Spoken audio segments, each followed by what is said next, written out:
नमस्ते। हामी विशेष गरी आज नेपाली व्याकरण अन्तर्गतको यो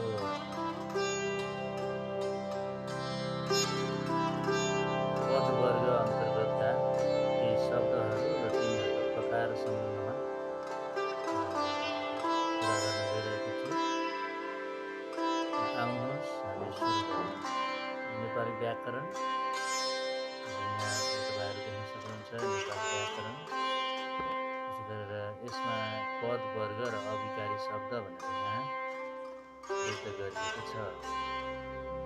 पदवर्गको अविकारी शब्द अन्तर्गत चर्चा गर्न गइरहेका छौँ। अर्कोमा हामी हेर्दैछौँ अविकारी शब्द भन्नाले के बुझिन्छ प्रश्न रहेको छ। मनन गरौँ सोधौँ।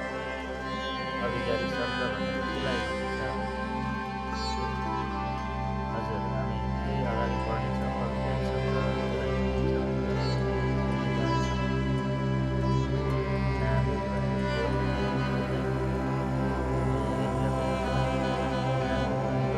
नाम वा सर्वनामसँग सँगै एउटै लिङ्गमा जोडिएर आउने शब्द हुँदैन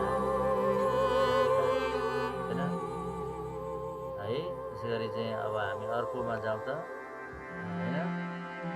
जस्तो कि यहाँनिर के छ त भन्दाखेरि चाहिँ व्यय र अव्ययमा के फरक छ? अब अविकारी र विकारीमा के फरक छ? व्यय भनेको चाहिँ विकारी, अव्यय भनेको चाहिँ अविकार। विकार पैदा हुन्छ यिनीहरू चाहिँ व्यय, विकार पैदा हुँदैन यिनीहरू चाहिँ अव्यय। विकारी शब्दहरू के छन् त हेर्नुहोस् त। रूप बदलिन्छ विकारीमा होइन। व्यय भनेको विकारी हो, अव्यय भनेको अविकारी। यसलाई तपाईँले यहाँ हामीले यसो बुझ्नुपर्छ। व्यय भनेको विकारी हो, अव्यय भनेको अविकारी। यहाँनिर रूप बदलिन्छ, यो चाहिँ हो विकारी। विकारीको रूप बदलिन्छ। नाम, सर्वनाम, विशेषण, क्रियापद, यी चारवटा पदवर्गका यी चारवटा शब्दहरूको पदहरूको रूप बदलिन्छ, यिनीहरूको रूप बदलिन्छ होइन। रूप परिवर्तन हुन्छ केको आधारमा भन्दाखेरि चाहिँ लिङ्गवचन पुरुष आधार होइन। कारकको आधारमा, विभक्तिको आधारमा हामी रूप बदल्छौँ। जस्तो कि रामलाई रामको भनेर हामीले हेर्नुहोस् न, यहाँ लाई विभक्ति रहेछ, को होइन षष्ठी विभक्ति लागेको छ। अब के भन्नु पऱ्यो? लिङ्गवचन पुरुष आधार र विभक्तिका आधारमा पदको रूप परिवर्तन हुन्छ। किनभने विकारी हुन् भनेदेखि अविकारी भनेको रूप यथावत रहन्छ, जस्ताको तस्ता। सँग त्यसलाई हामी परिवर्तन गर्दैछौँ। सित परिवर्तन गर्नै सक्छौँ, त्यसलाई हामी बहुवचन बनाउन सक्दैनौँ। त्यसलाई होइन लिङ्गवचन पुरुष आधारको आधारमा हामीले त्यसको रूप परिवर्तन गर्नै सक्छौँ। जस्तो कि हेर्नुहोस् न, सँग भन्ने शब्द छ, बाट, दाजुतिर होइन। यो सँग, बाट, दाजुतिर जस्ता शब्दहरू चाहिँ के हुन्छ? अविकारी। यिनीहरूको रूप परिवर्तन गर्न सक्छ, मिल्दै मिल्दैन। तर के भइदियो हेर्नुहोस् न, राम भन्ने शब्द छ यहाँ, राम शब्द छ, यसको चाहिँ रूप परिवर्तन गर्न सक्छ। रामलाई रामको, रामहरू होइन। यसरी हामीले रामलाई पनि उसको अर्थमै परिवर्तन गर्न सक्छौँ होइन। रामलाई भन्नु र रामको भन्नु अर्थै फरक छ होइन। रामलाई भन्ने शब्दको अर्थ र रामको भन्ने शब्दको अर्थमा फरक छ होइन। उसले वाक्यमा आएर गर्ने कार्य व्यापार नै फरक पर्छ। त्यसैले यिनीहरूलाई हामी विकारी र यस्तो अवस्था रहेका पदहरूलाई हामी अविकारी हामी भन्छौँ त। अविकारी शब्दहरूलाई हामी के भन्छौँ? क्रियायोगी भन्छौँ। त्यसरी बुझ्नु पर्यो। क्रियायोगी भनेको के रहेछ त भन्दाखेरि चाहिँ के भन्छ त? कर्ताले वाक्यमा होइन, कर्ताले गरेको कामको स्थान, कामको समय, कामको तरिका, कामको मात्रा, कामको परिमाण, त्यसै गरी काम हुनुको कारण जनाउने त्यो अविकारी शब्दहरूलाई चाहिँ हामी क्रियायोगी भन्छौँ। है त।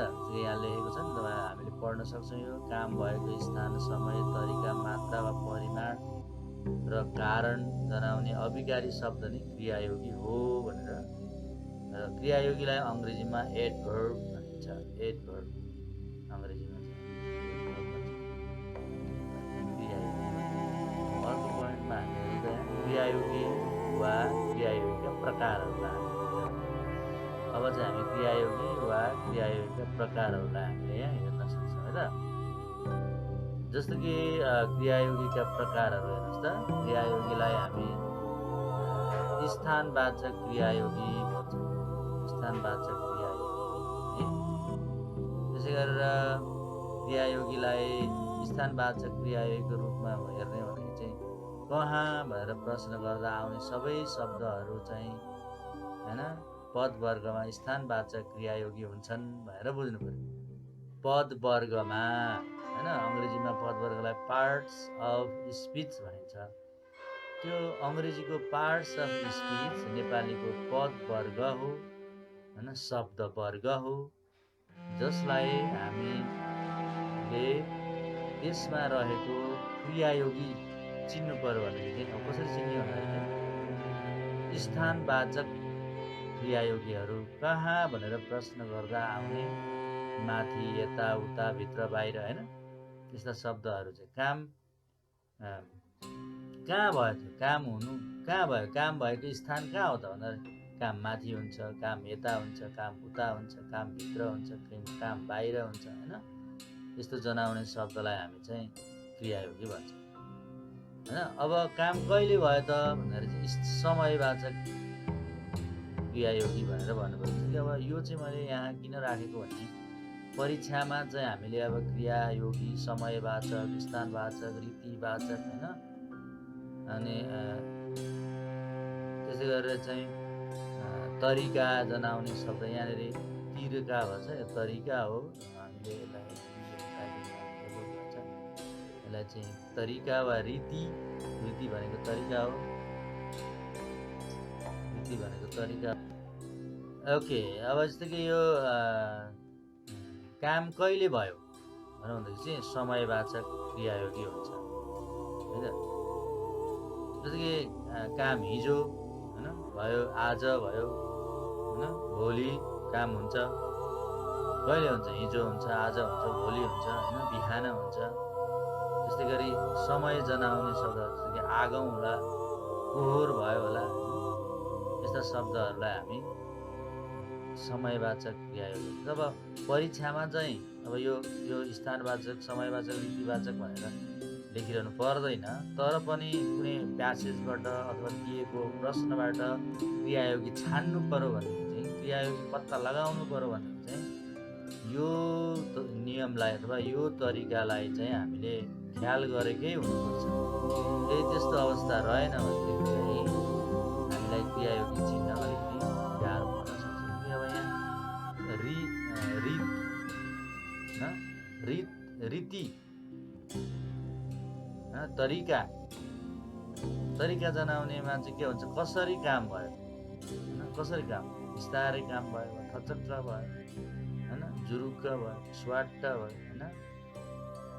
जस्तो कि उदाहरणको लागि चाहिँ के भन्न सकिन्छ भने अब म्यानबाट स्वाट्ट तरबार झिकेर दसैँमा हरिले च्वाट्ट खसी काट्यो भन्नु पर्यो भने त्यहाँ स्वाट्ट र च्वाट्ट भन्ने शब्दहरूमा चाहिँ कसरी काट्यो, खसी कसरी काट्यो हैन, दसैँमा खसी काट्यो कसरी। अथवा चाहिँ मानौँ अब जस्तो कि म्यानबाट अथवा दाप भन्छ हामी, दापबाट खुकुरी स्वाट्ट झिकेर हैन के भन्छ, रुखको डालीलाई च्वाट्ट काट भन्नु पर्यो भनेदेखि चाहिँ त्यो स्वाट्ट र च्वाट्ट चाहिँ रीतिवाचक अथवा तरिका, काम गर्नुको तरिका जनाउने क्रिया विशेषणहरू अन्तर्गत पर्छ। जस्तो कि अब यहाँ तपाईँले याद गर्नुहोस्, बिस्तारै, थचक्क, जुरुक्क, स्वाट्ट है। अरू पनि थुप्रै हुन सक्छन्, थुप्रै छन्। अब कति काम भयो त भन्दाखेरि चाहिँ यो धेरै भयो, थोरै भयो हैन, अलिकति भयो, जम्मै भयो, पुरै भयो हैन, काम पुरै भयो, पुरै खाना खायो र चाहिँ पुरै सिद्ध्यायो हैन, जम्मै सकेछ भन्नु पर्यो भने जम्मै जस्ता शब्दहरूले काम हुनुको परिमाण जनाउँछ। कति भन्ने प्रश्नको जवाफमा आउने उत्तरमा देखा पर्ने शब्दहरू पदहरू चाहिँ परिमाणबोधक क्रिया विशेषणमा पर्दछन्। त्यसै गरेर अर्कोमा हामीले हेरौँ भन्दाखेरि चाहिँ यहाँ कारणवाचक क्रिया विशेषणहरू छन्। किन काम भयो त भन्नु पर्यो भने हैन, कारण के कारणले चाहिँ काम हो। जस्तो कि पास हुनाले फाइदा भयो, पर्नाले खुसी मिल्यो, आउनाले गरुन्जेल, तिमीले गरुन्जेल मलाई आनन्द लाग्छ, तिमीले गृह कार्य गरुन्जेल मलाई आनन्द लाग्छ हैन। यस्तो खालको शब्दहरू किन काम भयो है, कारण, काम हुनुको पछाडि केही न केही कारण हुन सक्छ। त्यो कारण जनाउने शब्दहरू पनि क्रिया विशेषणभित्र पर्छ। अब हामीले याद गर्नुपर्ने कुरा के रह्यो भने कहाँ, कहिले, कसरी, कति, किन भन्ने प्रश्नहरूको जवाफमा आउने पदहरू चाहिँ पदवर्गमा क्रियायोगी वा क्रिया विशेषणभित्र पर्दछन् भनेर हामीले याद गर्नु। अब यसमा चाहिँ क्रमशः हामीले क्रियायोगीकै कुरा गरौँ। जस्तो कि क्रियायोगीलाई हेर्नुहोस् त, हामीले अझ बुझ्ने तरिकाबाट, अझ स्पष्ट ढङ्गबाट क्रियायोगीमा ननु प्रत्यय लागेका शब्द गर्न, गर्नु, भन्न, भन्नु हैन, मैले तिमीलाई भन्नु थियो हैन। त्यसै गरी चाहिँ अनुकरणात्मक शब्दहरू, जस्तो कि अनुकरणात्मक शब्दहरू, सबै अनुकरणात्मक शब्दहरू चाहिँ के हुने भए त क्रियायोगी हुने भए। जस्तो कि कुरुम कुरुम, स्वाक्क हैन, ढकमक्क हैन, कराक्क, मर्याक्क हैन जस्ता शब्दहरूलाई हामी क्रियायोगी भन्छौँ। अनुकरण भनेको के हो भने अरू कसैले गरेका कामहरू, बोलेका बोलीहरूलाई चाहिँ हामीले ठ्याक्कै हुबहु उनीहरूले भने जस्तै चाहिँ भन्न हामी सक्दैनौँ, तर त्यसको सट्टामा हामी केही शब्दहरू प्रयोग गर्न सक्छौँ। जस्तो कि अब खाना कसरी खायो भन्दाखेरि चाहिँ अब हैन, गम गम खायो हैन। त्यसै गरी चाहिँ कसरी चपायो भन्दाखेरि चाहिँ कच्याक कच्याक चपायो, कुरुम कुरुम चपायो हैन, अथवा कुडुक्क चपायो भन्नु पर्यो भन्दाखेरि चाहिँ हामीले अब यो अनुकरणात्मक शब्दहरू भनेको चाहिँ अरूले गरेका जस्तै चरा करायो भन्नु भन्दाखेरि चाहिँ कसरी करायो भन्दाखेरि चाहिँ अब चिरचिर करायो, च्यार्रा करायो भनेर भन्नु पर्यो भने चराको जस्तो स्वर त निकालेर हामी भन्दैनौँ। त्यसको सट्टामा हामी केही शब्दहरू प्रयोग गर्छौँ। फुल कसरी फुलेछ भन्दाखेरि चाहिँ अब यसरी यसरी यसरी भनेर देखाउन त मिल्दैन। त्यसको सट्टामा हामी केही शब्द प्रयोग गर्छौँ कि अब ढकमक्क फुलेछ भन्नु पर्यो। कसरी रुयो भन्दा अब स्वाक्क स्वाक्क रुयो, अथवा चाहिँ कुवा कुवा रुयो हैन, यस्ता खालका शब्दहरूको प्रयोग गरिन्छ। र सबै अनुकरणात्मक शब्दहरू चाहिँ पदवर्गमा के हुन्छन् त क्रियायोगी हुन्छन् वा क्रिया विशेषण हुन्छन्। क्रियायोगी र क्रिया विशेषण एउटै हो। क्रियायोगी भन्नु पनि एउटै अर्थ आउँछ भने क्रिया विशेषण भन्नु पनि एउटै अर्थ आउँछ। अब त्यसै गरी चाहिँ क्रियायोगीमा चाहिँ एकाले, नाले, इन्जेल, उन्जेल, अरी, तरी जस्ता प्रत्यय लागेर बनेका शब्दहरू पनि क्रियायोगी हुन्छन्। क्रियायोगीमा के शब्दहरू रहने भए त भन्दाखेरि चाहिँ एकाले, नाले, इन्जेल, उन्जेल, अरी, तरी जस्ता प्रत्यय लागेका शब्दहरू पनि क्रियायोगी हुन्छन् है। अब त्यसै गरी चाहिँ स्थान जनाउने शब्दहरूमा के भयो त, स्थान जनाउने शब्दहरू सबै क्रियायोगी हुन्छन्। यहाँ, त्यहाँ, तल, माथि, पर, उता, यता है। त्यसै गरी चाहिँ समय जनाउने शब्दहरू पनि क्रियायोगी हुन्छन्। आज, भोलि, हिजो, साँझ, बिहान, सबेरै, पोहोर, परार, आगौँ हैन, निपर्सी, अस्ति आदि सबै शब्दहरू चाहिँ क्रियायोगी हुन्छन्, जो चाहिँ समय जनाउने शब्दहरू, स्थान जनाउने शब्दहरू केही प्रत्यय लाग्छन्, जस्तै एकाले नाले, हरितरी इन्जेल उन्जेल। त्यसै गरेर चाहिँ अनुकरणात्मक शब्दहरू र केही प्रत्यय लागेका शब्दहरू जसले क्रियापदको विशेषता जनाउने काम गरे भने चाहिँ हामी तिनीहरूलाई क्रियायोगी वा क्रिया विशेषण भन्दछौँ। जब हामी अर्कोतिर जाउँ, हामी संयोजकतिर जाउँ। संयोजक भनेको अङ्ग्रेजीमा चाहिँ यसलाई कन्जङ्सन भनिन्छ है, नेपालीमा संयोजक भनिन्छ। र संयोजकहरू नेपालीमा दुई प्रकारका संयोजकहरूको प्रयोग गरेको पाइन्छ। एउटा सापेक्ष संयोजक छ भने अर्को चाहिँ निरपेक्ष संयोजक छ। सापेक्ष संयोजक भनेको के हो भन्दा एउटा पद, पदावली, वाक्य आदिलाई जोड्ने संयोजक निरपेक्ष संयोजक। निरपेक्ष जसले पद पदावलीसँगको सम्बन्ध स्थापना गर्दछ। निरपेक्ष संयोजक भनेको के हो भन्नु पर्यो भनेदेखि चाहिँ यहाँनिर यो तलको यो पोइन्टहरू चाहिँ अलिकति उल्टो पाल्टी भएको छ। सापेक्षको मुनि निरपेक्षको र निरपेक्षको मुनि सापेक्षको भनेर यहाँ लेखिएछ। यसलाई चाहिँ अलिकति गौर गर्नुहोस्। सापेक्ष संयोजक भनेको चाहिँ मुख्य उपवाक्य र आश्रित उपवाक्यलाई जोड्छ हैन। मुख्य उपवाक्य र आश्रित उपवाक्यलाई जोड्छ।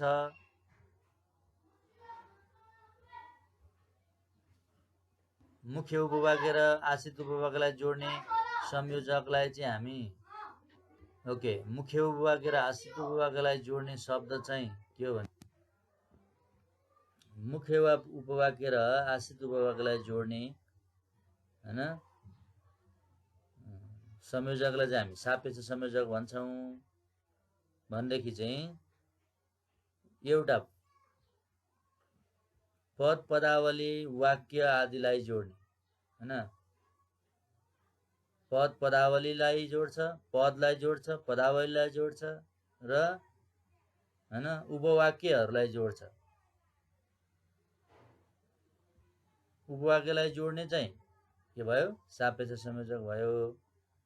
तर पद पदावली र वाक्यलाई जोड्ने चाहिँ निरपेक्ष संयोजक भयो। यो अलिकति यहाँदेखि यहाँसम्म यो एउटा रह्यो भने अर्को चाहिँ यो यसरी यहाँ क्रसमा हुनुपर्ने रहेछ। यहाँ चाहिँ सिधा सिधा भएछ। यो चाहिँ सेटिङमा अलिकति मिलेन। तर हामीले कुरा के बुझ्नु पर्यो भनेदेखि चाहिँ एउटा पद पदावली वाक्य, एउटा पद भन्दा पनि यहाँ दुईवटा पद, दुईटा पद, दुईटा पदावली र दुईटा वाक्यलाई जोड्छ। त्यो चाहिँ भयो निरपेक्ष संयोजक हैन। मुख्य उपवाक्य र आश्रित उपवाक्यलाई जोडेर एउटै वाक्य बनाउँछ भनेदेखि चाहिँ त्यो चाहिँ के भयो? सापेक्ष संयोजक भनेर हामीले बुझ्नु पर्यो। अलिकति हामीले हेरौँ है त ल। निरपेक्ष संयोजक भनेको के हो भनेदेखि चाहिँ हेर्नुहोस् त, सरी यो यद्यपि भन्ने शब्द, यद्यपि भन्ने संयोजक, र, तर, अनि, पनि हैन, कारण, तापनि यस्ता शब्दहरूले चाहिँ दुईटा पदलाई जोड्छ, दुईटा पदावलीलाई जोड्छ र दुईटा वाक्यलाई जोड्छ। जस्तो कि तिमी र म घर गयौँ भन्दा तिमी एउटा पद भयो भने म एउटा पद, तिमी र म, रले बिचमा तिमी र मलाई जोड्ने काम गर्यो। त्यसरी चाहिँ राम घर गयो अनि खाना खायो भन्नुपर्यो भने त्यहाँ दुईटा वाक्यलाई अनिले जोड्यो। राम घर गयो एउटा वाक्य रह्यो भने अनि खाना खायो भने त्यो अनि पछाडि अर्को वाक्य छ। त्यस कारणले अब जस्तै कि पदावलीलाई जोड्छ भनेको दुईवटा पदावलीलाई जोड्ने काम पनि गर्छ। जस्तो कि पदावली भनेको चाहिँ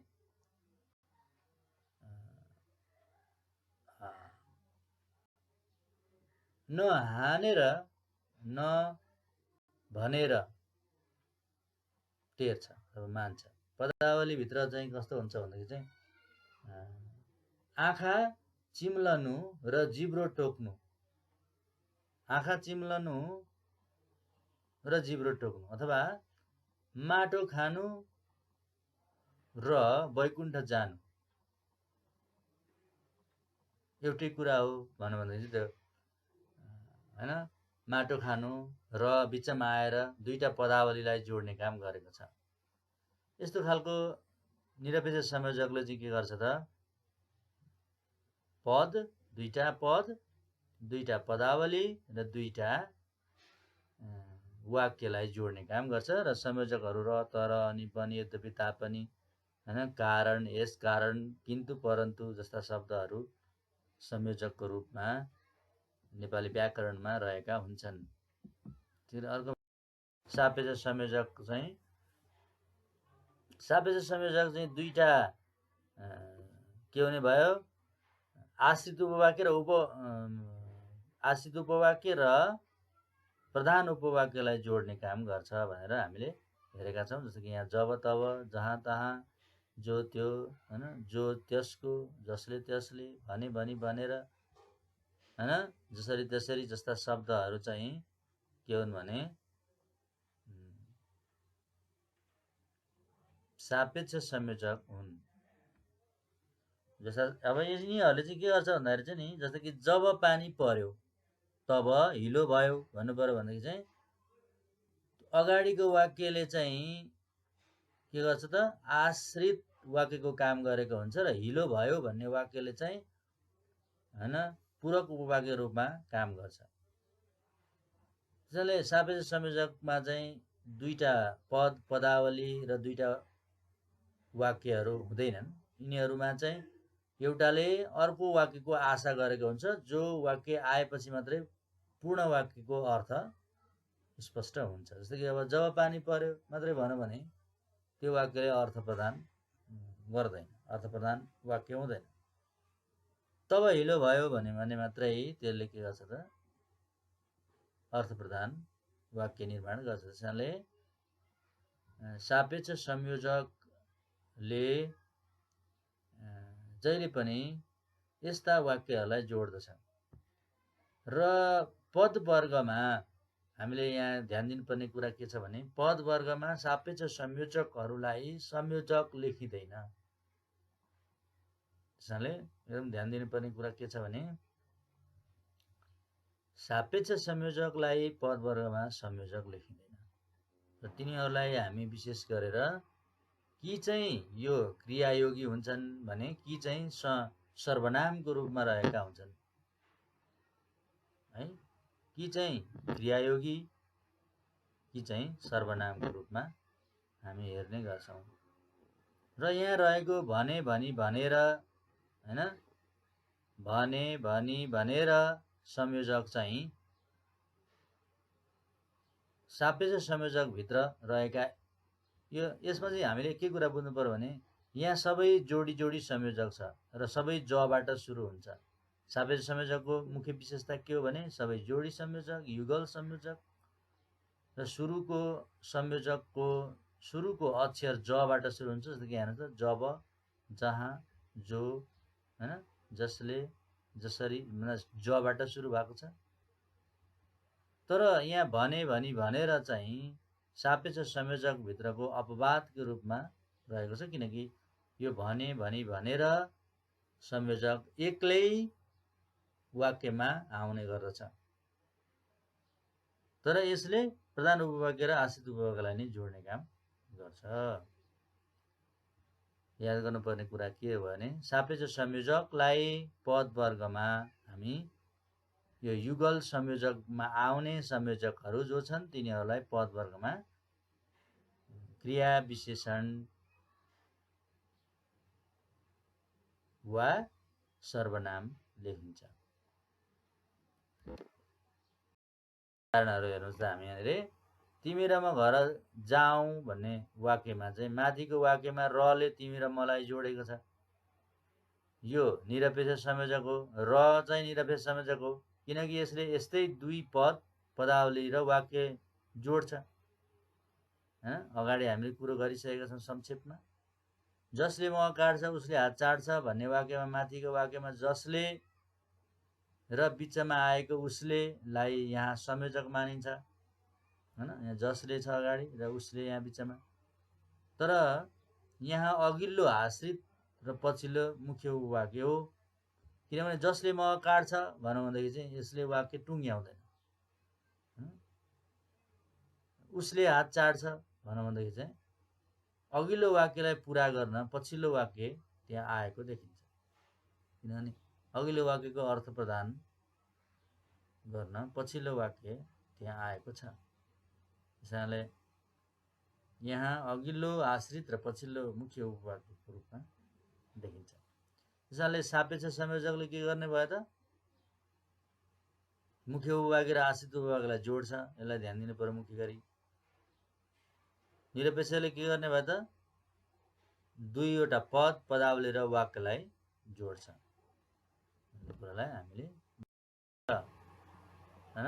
अब त्यसै गरी चाहिँ हामी हेरौँ त क्रमशः सापेक्ष संयोजकले वाक्यसँग कुनै सम्बन्ध निर्माण गर्दैन। सापेक्ष संयोजकमा जब, तब, जसरी, त्यसरी, जो, त्यो जस्ता संयोजकहरूले वाक्यसँग सम्बन्ध स्थापना गर्दैन। त्यहाँ वाक्यै हुँदैन। त्यहाँ दुईवटा वाक्य हुँदैन, दुईवटा पदावली नै हुँदैन, दुईवटा पद नै हुँदैन। त्यसैले सापेक्ष संयोजकको वाक्यसँग कुनै सम्बन्ध छैन। त्यसैगरी निरपेक्ष संयोजकले मात्र जोडिन आउने पद, पदावली र वाक्यसँग सम्बन्ध राख्दछ। किनभने निरपेक्ष संयोजकलाई चाहिँ त्यो वाक्यबाट निकाल्दिने हो भने वाक्यको संरचना भङ्ग हुन्छ। जस्तै कि तिमी र म घर जाउँ भन्ने वाक्यमा चाहिँ रलाई निकाल्ने हो भने तिमी म घर जाउँ हुन्छ। वाक्यको जति त्यो अर्थ प्रधानता हुनुपर्ने थियो त्यति नहुन सक्छ। जसले निरपेक्ष संयोजकले जोडिन आउने पद, पदावली र वाक्यसँग एकदम घनिष्ठ सम्बन्ध स्थापना गरेको हुन्छ। सापेक्ष संयोजकलाई पदवर्गमा क्रिया विशेषण लेखिन्छ। हामीले अगाडि कुरा गरिसकेका छौँ। सापेक्ष संयोजक पदवर्गमा क्रिया विशेषण हुन्छ वा त्यसलाई हामी सर्वनाम पनि लेख्छौँ। जस्तै कि जो हैन, कहिलेकाहीँ विशेषण पनि हुन सक्छ हैन, सार्वनामिक विशेषण हैन, कहिलेकाहीँ चाहिँ अब जस्तै कि सर्वनाम पनि आउन सक्छ। पदवर्गमा संयोजकको रूपमा आउने पदहरू भने निरपेक्ष मात्र हुन्। अब हामीले पदवर्गमा संयोजक लेख्नुपर्ने पदहरू के हुन् त भन्दा निरपेक्ष संयोजक मात्र हुन्। र तिनीहरू के हुन्? र, तर, अनि, पनि, यद्यपि, तापनि, किन्तु, परन्तु, यसकारण, यसैले हैन, त्यसैले यस्ता शब्दहरू चाहिँ पदवर्गमा आउने संयोजक हुन्। पदवर्गमा सापेक्ष संयोजकलाई हामी संयोजक लेख्दैनौँ, निरपेक्ष संयोजकलाई मात्र संयोजक लेख्छौँ। अब विस्मयादि बोधकतिर जाउँ हामी। विस्मयादि बोधक भनेको के हो भन्दाखेरि चाहिँ हर्ष, पीडा, आश्चर्य, विस्मात, घृणा हैन आदि मानवीय संवेगहरूलाई जनाउने शब्दलाई चाहिँ हामी विस्मयादि बोधक भन्छौँ। विस्मयादि बोधक शब्दमा विस्मय सूचक चिन्हको प्रयोग गरिएको हुन्छ। त्यो एकदम हामीले चिन्न सजिलो भइहाल्छ। विस्मय सूचक चिन्हको प्रयोग गरेको छ भने त्यो विस्मयादि बोधक हो। अब यहाँ चाहिँ कहिलेकाहीँ शब्द मात्रै विस्मयादि बोधक हुँदैन, कहिलेकाहीँ पुरै वाक्य नै विस्मय सूचक हुन सक्छ हैन। पुरै त्यो प्यासेज अथवा त्यो अनुच्छेद नै विस्मय सूचक बनाउन सकिन्छ। लेखकले आफ्नो संवेग कुन अवस्थामा व्यक्त गरेको छ भन्ने कुराले चाहिँ यहाँ मुख्य भूमिका निर्वाह गरेको हुन्छ। विस्मय सूचक चिन्हको प्रयोग गरेपछि त्यो वाक्य वा त्यो पद वा त्यो अनुच्छेद पुरै विस्मय बोधक हुन्छ अथवा त्यसले हर्ष, खुसी, विस्मात अथवा मानवीय संवेगहरूको दुःख, पीडा, हर्ष, आश्चर्य, विस्मात, घृणा जस्ता मानवीय संवेगलाई चाहिँ व्यक्त गरेको। अब हामी निपातमा हेरौँ। निपातको आफ्नो अर्थ हुँदैन है। निपातलाई चाहिँ अङ्ग्रेजीमा पार्टिकल भनिन्छ, तर अङ्ग्रेजी व्याकरणमा चाहिँ निपातको प्रयोग गरिएको छैन। नेपाली व्याकरणमा मात्र निपातको प्रयोग गरिन्छ। निपातले वक्ताको भनाइलाई मिठो पार्ने काम गर्छ, मिठो पार्छ भनाइ। जस्तै ओहो हो र बनाउँदाखेरि त मिठो सुन्यो, ज्या है कस्तो दुःख पो पाएछ बिचराले बनाउँदै, त्यहाँ अझ त हेर्नुहोस् कस्तो राम्रो मिठो सुन्यो। त्यसैले निपात वाक्यको अगाडि पनि आउन सक्छ, बिचमा पनि आउन सक्छ र पछाडि पनि आउन सक्छ। पछाडि जहाँ पनि निपातलाई वाक्यको जुनसुकै भागमा पनि राख्न सकिन्छ। प्राय निपात वाक्यको अन्तमा क्रियापद भन्दा पछाडि आउँछ। त्यो चाहिँ प्राय नेपाली व्याकरणमा त वक्ताले बोल्दाखेरि निपातलाई क्रियापद भन्दा पछाडि हैन प्रयोग गरेको पाइन्छ। निपातको आफ्नो अर्थ हुँदैन। निपातले वक्ताको भनाइलाई मिठो पार्छ। निपात वाक्यको अगाडि बिचमा हैन जहाँ पनि आउन सक्छ। वक्ताले कस्तो अवस्थामा निपातको प्रयोग गरेको छ भन्ने कुराले भूमिका निर्वाह गर्छ। र निपातका केही उदाहरणहरूलाई हामीले हेर्ने भनेदेखि चाहिँ यहाँ हामीले हेरौँ भनेदेखि चाहिँ हेर्नुहोस् त र, रे, खै, छ्या, ज्या, पो, नि, है, हे, छि आदि आदि थुप्रै अरू निपातहरू छन्। थुप्रै निपातहरू। अब यहाँ आएको एउटा र भन्ने चाहिँ निपातको रूपमा चाहिँ कस्तो अवस्थामा आउँछ भनेदेखि चाहिँ क्रियापदभन्दा अन्तिममा क्रियापदभन्दा पछाडि आयो भने र निपातको रूपमा आउने भयो। जस्तो कि हो र भनौँ भने हैन। तर यदि दुईटा पद पदावली र वाक्यको बिचमा आयो भने चाहिँ फेरि यो संयोजक भएर देखा पर्छ हैन। यो संयोजक। तर यदि वाक्यमा क्रियापदभन्दा पछि आउँछ भनेदेखि चाहिँ यो के हुन्छ निपात हुन्छ। र कहिलेकाहीँ पनि निपातको रूपमा प्रयोग गरेको छ। संयोजकमा प्रयोग हुने पनिलाई पनि निपातको रूपमा प्रयोग गरेको छ। जस्तो कि तिमी पनि आऊ म पनि आउँछु भन्नुहुँदै त्यो वाक्यमा त्यो पनिको कुनै अर्थ छैन हैन। तिमी आऊ म आउँछु भन्दा भइहाल्छ। तर त्यहाँ पनिले चाहिँ वक्ताको भनाइलाई अझ स्वादिष्ट बनाएको छ हैन। त्यस्तो अवस्थामा कहिलेकाहीँ पनि निपात भएर देखा परेको हुन्छ। र पनिलाई हामीले प्राय हैन निरपेक्ष संयोजकको रूपमा पनि प्रयोग गरेको पाइन्छ। तर नेपाली व्याकरणमा पनिलाई निपातको रूपमा पनि प्रयोग गरेको छ। त्यसैले हामीले अगाडिदेखि के हेर्यौँ भन्दाखेरि चाहिँ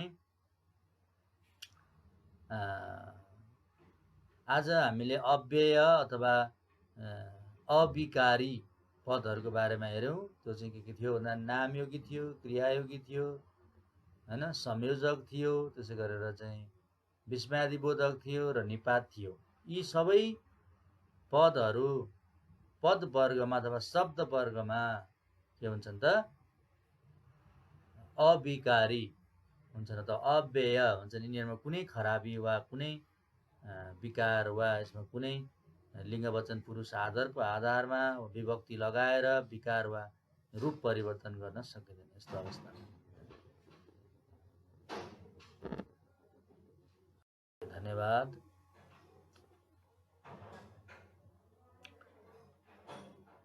धन्यवाद।